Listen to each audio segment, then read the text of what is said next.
Hey folks, it's Nate. Thanks for joining me as we once again look to the horizon. And today I am back with another one of our writing vlogs here. I have gotten to about the 3/4 mark in the editing process for my most recent fiction project, and I have continued the outlines for Fire and Gold. So that means that Burning Bright should be finished with editing probably by the end of the week. I've been making progress a lot faster over the last couple of days than I have been probably for the previous 2 weeks. So I know that I had some writer's block issues and then some other projects that I really needed to focus on.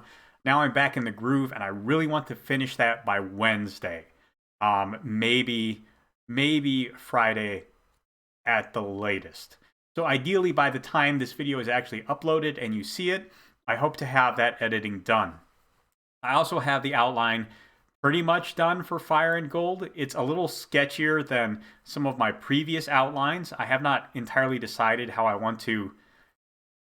Well, to put it another way, I've never written a story where it is my intent from the outset to kill off the entire main cast. Um, and I'm a little unclear about how I want to go about doing that. It's an interesting concept to consider, and as I walk through it time and again, I start to see why people can enjoy writing slasher movies. Because I always thought that was kind of weird. Why would you want to build all these characters and then just have them all die off over the course of the story? I can kind of understand the appeal for the audience, but I never understood the appeal for the creators. And you do have these people who just make that kind of story every time they write, it seems like. As I work on it here, I kind of understand. There is something kind of cathartic about setting up horrible characters and then giving them their just desserts. I don't know as I would want to do it again, but I do kind of understand like where that modus operandi comes from now. So that's been revealing, but I want there to be some weight and significance in the way things are done, because I know that's ideally in a slasher movie or something like that. Those kinds of moments are supposed to tie into the moral and well, not even always moral failings, but even the stupid decisions characters make to kind of poetically expound on that character. And I need to figure out the best way to land those moments in order to make them work, because I am writing a story about a group of villains who are on the run from justice and are getting caught one at a time. And I think that I really need that that kind of poetic ending in order to really land that story. So I'm going to be giving a lot of thought to that, I think, over this next week. But I really couldn't, and this is one of the reasons why I outlined, I really couldn't begin to think about that until I had the broader structure of the story in place. And I know that a lot of people want to discover the story as they go along. They want to write as if they were a reader, which I can understand. Uh, we all writers are very big readers, and we enjoy reading, and we enjoy the process of story. But I don't think you make as good stories as a reader as you do as a writer. I do believe that outlining and forethought is a big part of telling a story. And it doesn't necessarily have to be something that you put down in the form of an outline, like you can do character developments and things like that. But for me, it's outlining, and I really need that broader structure of the story so I can begin to see the places where I will put down the beginnings and foreshadowings and um, hints at the ultimate demise. And I want every character death, I do like that, to have some kind of beginning to the dominoes. Outside of if I were to write a war story where there's just violence everywhere, then it would be acceptable in most cases, I think, to have a character die unexpectedly and somewhat randomly. Um, and there are other cases where you could do that as well. But in general, as a general rule of thumb, I look at character death as a way to progress the story that must be taken with great consideration. And so I want there to be a bunch of dominoes in place falling to show that this character death is a natural part of the story, and it has to unfold this way in order to really pay off all the things that we have understood up to that point.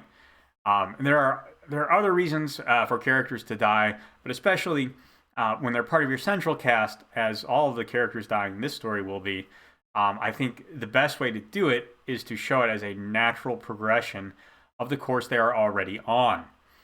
And that can be good or bad. Clearly, in the case of this story, it's something that the readers are supposed to resonate with. But you can also see that, a person has done. You can have a very good person who makes a single mistake that eventually catches up to them and results in their untimely death. And I think that's the most interesting and engaging way for an audience to see character death play out most of the time. Now, you can do things like have a character death at the very beginning that you then begin to understand through the course of the story. The most obvious example here is, of course, the murder mystery, where the character death is an attempt to then sets up your protagonist actually attempting to understand the circumstances of their death. That's also a very interesting way to look at a murder mystery. And then you've already found all the dominoes falling over and you're trying to set them back up. You can also have character deaths that are completely random and then present the rest of your cast with a challenge that they must integrate with themselves. And then they are dealing with a very realistic event, and you're attempting to show how that progresses through their life. And in that case, the death is the first domino, and you then have to show the consequences and outgrowths of that. All in all, I think that a story that has character death, and when I say character, I am talking about a member of the cast as opposed to just random people in the background. You can't give that level of significance to extras most of the time. Pretty much any of the time, although sometimes you may bring an extra in to explore some concept in that way. I actually have a part of one of the superhero stories I'm working on that functions in that way. And the death of the extra is less about that character than it is about setting up some stakes and some realizations for other characters. And while obviously the death of any person is tragedy, it's not something that every story needs to engage with 100% of the time. And so the point of that particular death is to initiate events that are not necessarily mystery solving, but more of introspection and understanding. And this is another thing that happens in life. You will just be adjacent to a tragedy, whether it be a car accident or a house fire or something like that, and it will prompt introspection and revelations to people. So you can use character deaths that way. But again, to go back to what I was originally talking about, in Fire and Gold, the purpose is to present the audience with a cast of villains and justice as a monster that is slowly hunting them down. And in order for that to play out, I do think that the dominoes must be set up carefully. And just as you cannot set up dominoes until you have a flat, solid surface to serve as their foundation, I require at least some understanding of the basic events of the story in order to begin putting those dominoes up. And just as when you are arranging dominoes, you may choose to bring in books to build steps, or add paper or ramps or other things. Yes, eventually the story will modify to accommodate the dominoes you're setting up to a certain extent. But in order to start, I require the table to be there to begin putting my dominoes out. So the outline will really allow me to think about that, and that is going to be, I think, thinking about that and organizing ideas around that and finding points where they will take anchor in the story is going to be a big part of my week going forward. So that surprisingly, I had a lot to say about that, much more than I thought I would when I sat down here. That's what I got for you today. Hopefully it sounds interesting to you. Let me know how you would approach character death if you were writing one. And there is a like button and a subscribe button down below. You can use as you see fit. I'll talk to you later.